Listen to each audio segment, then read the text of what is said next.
Friends, before we dive in, make sure to subscribe to my channel, hit the notification bell so you never miss a new audiobook, and give this video a thumbs up. Thank you in advance. Decameron, Love Stories, The Garden of Silken Shadows. The scent of jasmine in the Garden of Silken Shadows was a treacherous thing.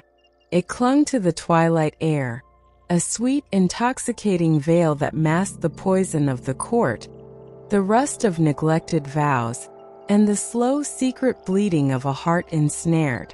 For Lady Elisabetta, it was the perfume of her cage. She walked its manicured paths, her silk slippers whispering against stones worn smooth by generations of trapped souls, the weight of her impending marriage to Lord Ronaldo, a man as cold and polished as the marble in his own halls, a constant pressure behind her ribs. She was a songbird traded for an alliance, her voice silenced before she ever learned the words to her own melody. But in this garden, amidst the shadows that danced like forbidden thoughts, she was not alone. Her brother Lorenzo walked beside her, and his presence was the only key that ever fit the lock of her heart. He was not her brother by blood, but by the tangled, merciful laws of the northern kingdom that bound orphan children to noble houses.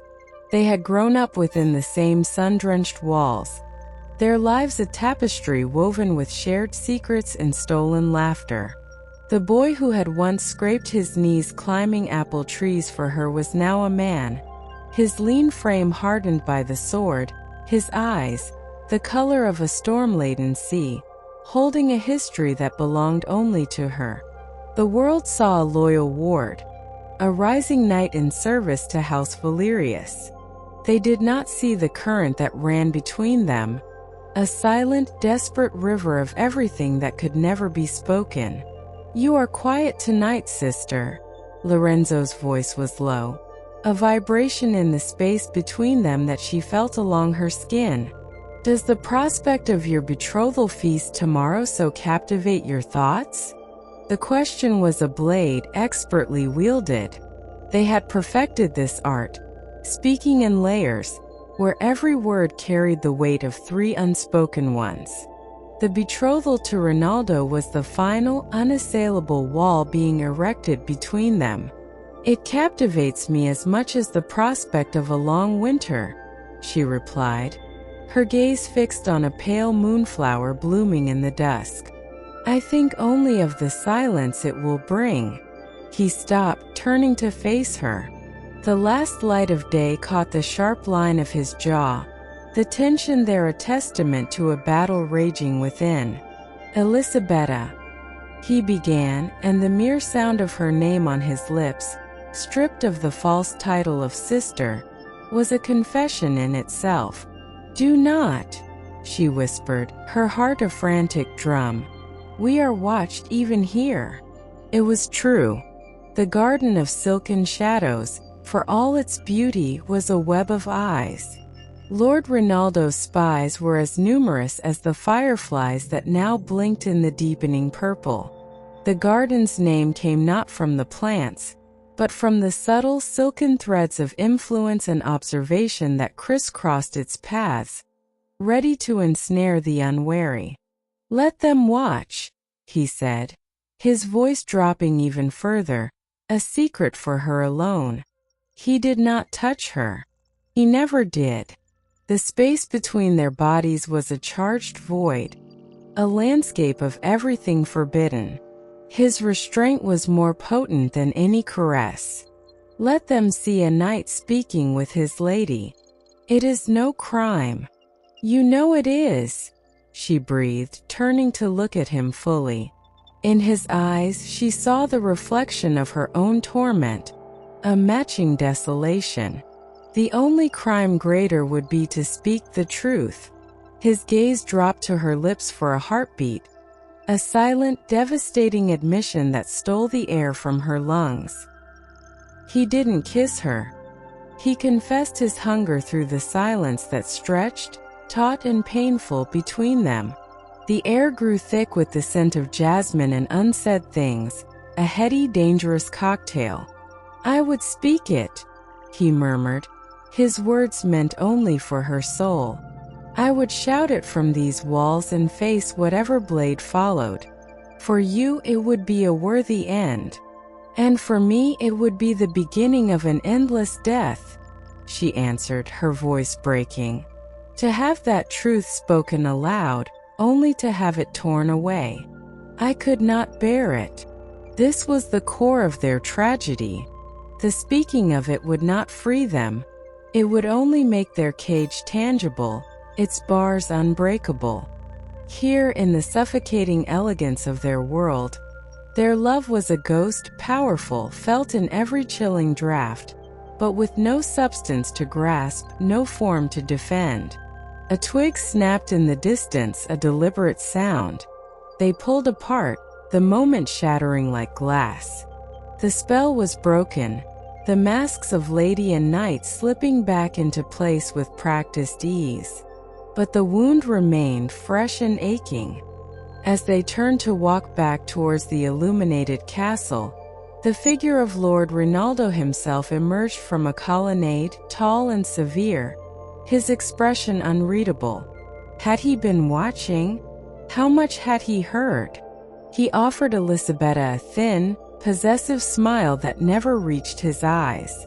"My dear," he said, his voice like ice sliding over stone.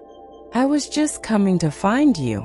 We have much to discuss before tomorrow's celebrations." His gaze then shifted to Lorenzo, cool and assessing. "Lorenzo, the captain of the guard requires your report on the eastern patrols. Do not dawdle in the shadows. They can mislead a man." The threat was veiled in civility, but its edge was sharp. Lorenzo bowed, the motion stiff, every line of his body radiating a violence held in check by a will of iron. "My lord," he said, the title a bitter pill. As Rinaldo led Elisabetta away, his hand on her arm was a brand of ownership. She did not look back. She couldn't. But she felt Lorenzo's gaze on her, a tangible pressure between her shoulder blades, a promise and a plea. The garden, with its silken shadows and treacherous jasmine, had witnessed another fragment of their hearts being offered up. And as the castle doors closed behind her, swallowing her in the cold, bright light of her duty, Elisabetta knew that the feast tomorrow would not be a celebration. It would be a funeral for a dream that had only ever breathed in the dark. The betrothal feast was a masterpiece of cold splendor.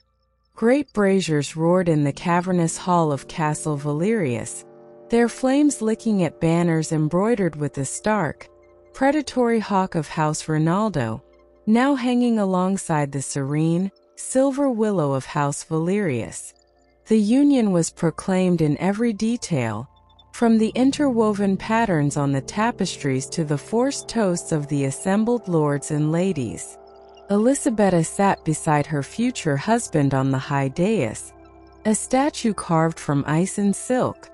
She wore a gown of midnight blue, its high collar a prison of pearls, and on her finger, a ring set with a sapphire so deep and cold it seemed to swallow the light. It was the color of a sky just after the sun has died, and she felt its weight like a manacle. Lorenzo was stationed across the hall, standing at attention with the rest of the household guard. His formal armor made him anonymous, just another piece of the castle's metal and leather, but Elisabetta could feel his gaze like a physical touch, a single point of searing heat in the frigid pageantry. He did not look at her directly, but she knew the exact angle of his head, the slight tension in his posture. He was a bowstring drawn taut, and she was the arrow he could not release. Lord Rinaldo raised his goblet, his voice cutting through the murmur of the feast. "To my future bride," he announced, his smile a slick, political thing. "The jewel of House Valerius. May our union bring a lasting peace to the northern kingdom." and may her beauty forever grace my halls." The hall erupted in cheers. Elisabetta lifted her own goblet, the sweet wine tasting of ash on her tongue. Her eyes, against her will, flickered to Lorenzo.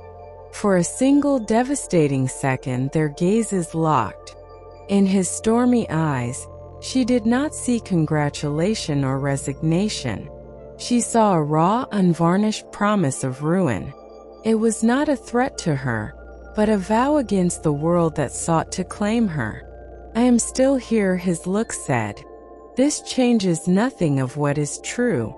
The feast wore on, an eternity of false smiles and hollow laughter. As the desserts were served, a space was cleared for dancing.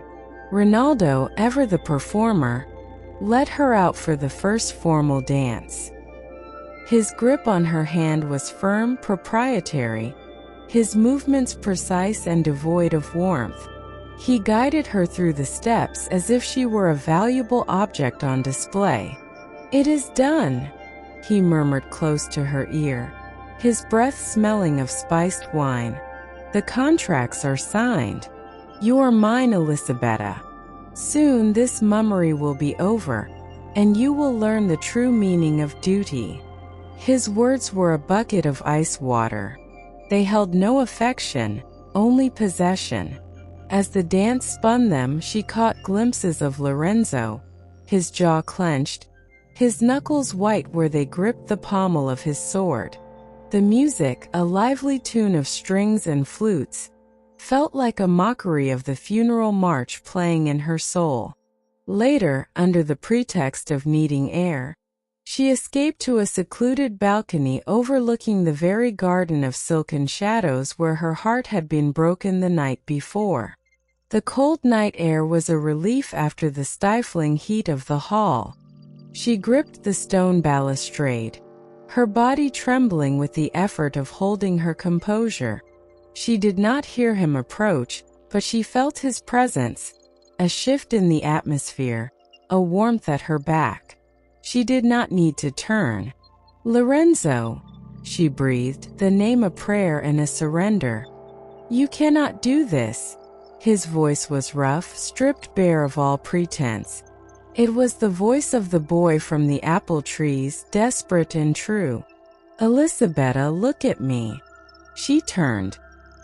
He stood close, too close for propriety, the light from the hall casting his face in sharp relief. The mask of the dutiful knight was gone. In its place was a man ravaged by love and despair. "He will break you," Lorenzo whispered, his eyes searching hers. "He does not want a wife. He wants a trophy, a key to these lands. Your spirit, your light. He will extinguish it. What choice do I have?" Her voice was a broken thing. "To refuse him is to invite war upon my house, to dishonor my family's name. I am a daughter of the Northern Kingdom. My life was never my own to give." "It is," he insisted, his hand lifting, hovering just inches from her cheek. He did not close the distance, but the heat of his nearness was a brand. "It is yours, and it is mine. We have nothing, no titles, no armies, but we have this." He finally, slowly, brought his hand to her face, his thumb stroking her cheekbone with a reverence that made her knees weak.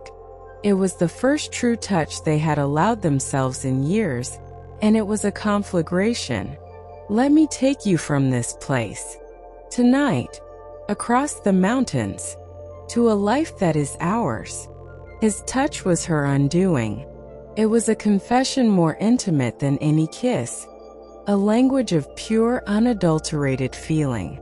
The world narrowed to the point where his skin met hers. The promise of escape, of a life lived in truth, dangled before her, more intoxicating than any jasmine scent. But then from the doorway a voice, cold and sharp as a shard of glass, sliced through the moment. A touching scene. Lord Ronaldo stood there, his arms crossed, his expression one of icy triumphant fury. He had not just arrived. He had been watching. He had allowed the moment to bloom, only to crush it. Lorenzo's hand dropped instantly, and he stepped back, his body coiling for a fight. Ronaldo's smile was a predator's grimace. The loyal ward comforting his sister. How noble! He took a step forward, his gaze locking on Elisabetta. The feast is over, my dear. Retire to your chambers. We will speak of this familiarity tomorrow. He then turned his dead calm eyes to Lorenzo. And you, brother? Your services are required elsewhere. The eastern marches are restless. You will lead a contingent to reinforce the garrison at Stonewatch. You leave at dawn. It was an exile neatly delivered. Stonewatch was a desolate, dangerous outpost on the edge of the wilds, a place from which few knights returned. The choice had been made for them. The silken shadows had tightened, becoming a noose. Lorenzo's gaze met Elisabetta's one last time. A look of fierce, hopeless love and a silent, desperate goodbye. The future they had almost grasped had been snatched away, leaving only the cold, hard reality of duty and separation. The garden below, once a sanctuary, now felt like a grave. The news of Lorenzo's death arrived with the first autumn rains, a season too early, carried by a mud-spattered courier with eyes hollowed out by hard riding and harder truths. He had fallen, the man reported in a monotone reserved for delivering tragedy, at Stonewatch. A skirmish with mountain raiders. A brave final stand. A hero's end. The words were like stones dropped into the deep, still well of Elisabetta's existence. They sank without a splash. Their impact felt only in the profound, chilling shift of the world's foundations. She received the news in the same garden, standing beneath the same jasmine that now seemed to smell of decay. She did not cry out. She did not fall. She simply stood, the letter from the garrison commander crumpling in her fist, and felt something within her turn to stone. Lord Ronaldo watched her from a terrace, his satisfaction a subtle aura in the damp air. The obstacle was removed. The path was clear. Her betrothal ring felt like a shackle of ice. But the stone in her chest had a flaw, a hairline crack through which a terrible, desperate certainty seeped. Lorenzo was not dead. She would have felt it, a severing of the very thread that had connected their souls since childhood. This was Ronaldo's doing, a convenient lie to cauterize her hope. The man she loved was not a pile of bones on a mountain. He was a prisoner, or in hiding, or wounded and alone. He was waiting. This conviction became her secret sustenance. She played her part with a chilling perfection. The docile, grieving bride-to-be. She allowed Ronaldo to plan their wedding, her silence a language he mistook for submission. She walked through her days like a ghost in her own life, but beneath the placid surface, a plan, as delicate and deadly as a spider's web, began to form. She sold a necklace of emeralds, a gift from a forgotten aunt, to a discreet merchant from the Southern Isles. With the gold she bought silence, loyalty, and information. She reached out to an old stable master who had dandled Lorenzo on his knee, to a guardsman whose life he had once saved. A network of whispers grew in the castle's underbelly, loyal not to the hawk of Ronaldo, but to the memory of the boy who had climbed apple trees. Weeks turned into a moon cycle. Then a message passed in a loaf of bread from the kitchens. A single word scrawled on a scrap of parchment. Basil. It was their word. From a story he had told her long ago. Of a southern princess who hid her lover's head in a pot of basil to keep his love alive. It was a message of life, of a secret to be kept. He was alive, and he was here. That night, under the cover of a moonless sky and a howling wind, she slipped from her chambers. The castle was a maze of sleeping shadows, but she knew its every turn. She moved like one of the silken shadows herself, down a forgotten servant's stairwell, through a courtyard slick with rain, to the old, disused chapel that stood apart from the main keep. Its door groaned on rusted hinges, a sound swallowed by the storm. Inside, the air was thick with the smell of dust, damp stone, and the faint sweet scent of the basil plant growing wild through a crack in the flagstones. A single tallow candle guttered, its weak light catching the outline of a man slumped against the far wall. "Lorenzo," she whispered, her voice cracking. He lifted his head. The sight of him stole her breath. He was gaunt, his face a landscape of bruises and a half-healed gash along his temple. His clothes were torn, caked with dirt and what she feared was old, dried blood. But his eyes, those storm-gray eyes, burned with the same fierce light. Elisabetta. Her name was a breath of pain and wonder. He tried to stand but winced, his hand flying to his ribs. She was at his side in an instant, her hands fluttering over him, unsure where to land, terrified of causing more pain. "You're hurt." "A parting gift from Ronaldo's assassins at Stonewatch," he gritted out, managing a pained smile. They were surprisingly persistent, but not as persistent as I. Tears she had refused to shed for weeks finally fell, hot and silent, as she gently cleaned his wounds with water from a skin she had brought, tearing a strip from her underskirt for a bandage. Her touch was gentle, a sacrament. This was not the charged, forbidden tension of the garden. This was something deeper, more primal. It was the intimacy of care, the raw vulnerability of a body broken but a spirit unvanquished. He watched her face as she worked, his gaze a physical caress. "He told me you were dead," she said, her fingers gently dabbing at the cut on his brow. "He wishes I were," Lorenzo replied, his hand coming up to cover hers, stilling her movements. His skin was rough, calloused, but his hold was infinitely tender. "He cannot kill you, so he sought to kill your heart. He thought my memory would be easier for you to bury than a living man." He didn't kiss her lips.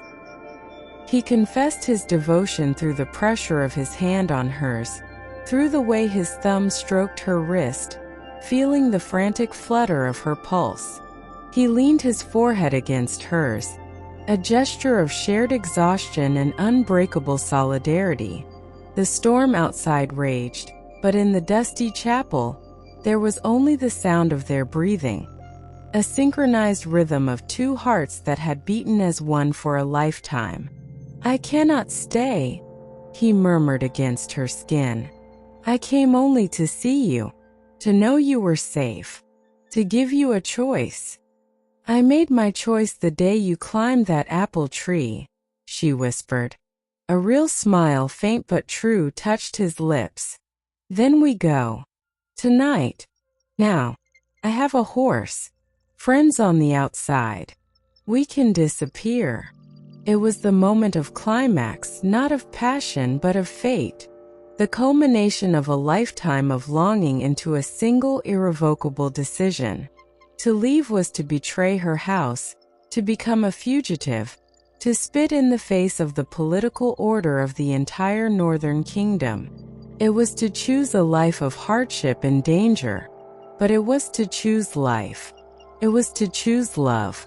She looked at him, at the man who was her home, her heart, her truth. The stone in her chest shattered, and in its place bloomed a terrifying, exhilarating freedom. "Yes," she said. The single word was a vow, a rebellion, a beginning. Hand in hand, They slipped out of the chapel into the weeping night, leaving the Garden of Silken Shadows and its treacherous perfumes behind. They vanished into the storm and the story, not as lady and knight, but as Lorenzo and Elisabetta. Their future was uncertain, a path shrouded in mist and danger, but it was theirs. And as they rode, the wind whipping away the last traces of her old life, the bittersweet truth settled upon them. They had lost a world, but they had won each other. And in the economy of the heart, that was the only victory that ever truly mattered. And so Lorenzo and Elisabetta ride into the mist, their future an unwritten scroll, their love aflame kindled against the winds of a cruel world. But their story does not end here.